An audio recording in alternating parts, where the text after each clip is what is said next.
Direction Monaco maintenant, pour les préparatifs du Grand Prix de Formule 1 qui aura lieu le dimanche 23 mai. Ce sera le premier événement sportif de masse post-déconfinement avec du public autorisé. Le nombre de spectateurs sera limité et il faudra présenter un test PCR pour les non-résidents. Laurent Menet avec Loïc Blache.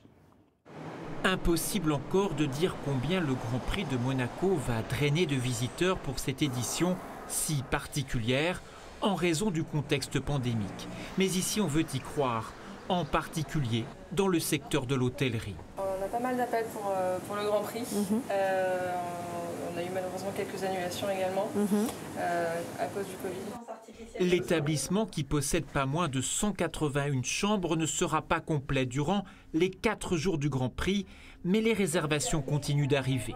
L'accès à la principauté étant désormais ouvert à tous, à condition de présenter un test PCR. C'est l'événement phare de l'année. C'est la période durant laquelle la principauté accueille le plus de touristes. Touristes qui viennent pour le loisir ou bien pour les affaires, puisqu'on a cette double clientèle. Donc effectivement, on met beaucoup d'espoir, on fonde beaucoup d'espoir dans ce Grand Prix.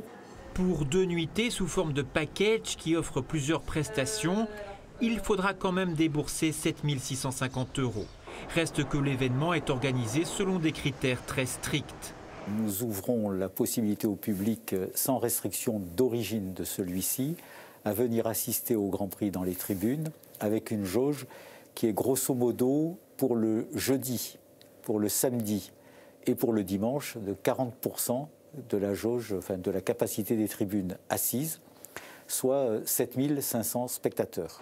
Pour le vendredi, cette jauge sera divisée par 2. Le Grand Prix a été rendu possible notamment grâce aux bons chiffres enregistrés par la principauté, le taux d'incidence ayant sensiblement baissé ces dernières semaines. Ces images, que l'on pensait un lointain souvenir, seront de nouveau d'actualité d'ici quelques jours.